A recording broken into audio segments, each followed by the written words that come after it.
I was born to a drug-addicted mother, and she gave me up for adoption, and I started to use drugs around the age of 16, and what followed was just absolute hopelessness. And so I had a job.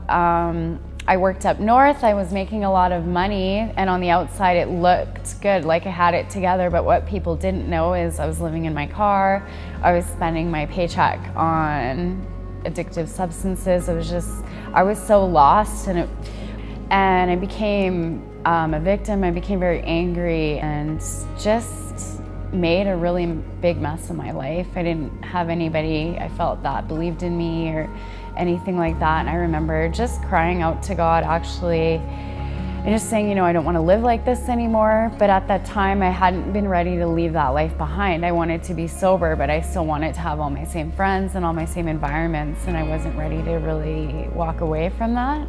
New Year's last year, I had about a $4,000 a month drug habit, and I just did it all. On New Year's, I ended up being awake for 13 days. I just wanted to sleep, I was crying, I was just a mess, and I would write in my diary over and over, help me, somebody help me. I just was trying to get help and I couldn't get in anywhere. And I was told that I would have to wait 2 to 6 months before I could get in anywhere. And I ended up leaving that addiction counselors meeting in downtown, and just all my obsessive thoughts about drugs turned to suicide. I knew that I was gonna die that night. Like, I just didn't have anything left to live for. I was at the end of my rope. Just that hopelessness, that worthlessness, that shame, it was just burying me. And I just, you know, one last cry out to God, okay, you know, here I am, I need help. 20 minutes after I left that office with no hope and just, okay, this is it, what am I gonna do? I received a call from the director of the Narrow Road who said they had a bed and said that I could come in right then. So I became sober, and God just radically delivered me from everything. Within a month of being there, I just said, you know, I'll give you everything I have.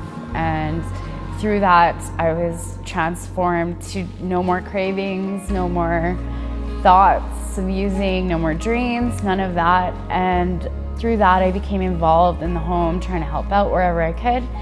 And I was still a client, but they were kind of giving me more responsibilities and leadership stuff as a mentor. And then they asked me if I'd be willing to come on and kind of help the ladies. And through that, I became the manager of that recovery home.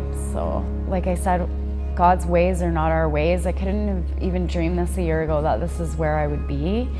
And God has just restored me and redeemed me, and He's just now allowing me the opportunity to use my story and use that garbage pile, and He's redeemed it for good, and He's allowing me to kind of follow through with His plan that He had all along.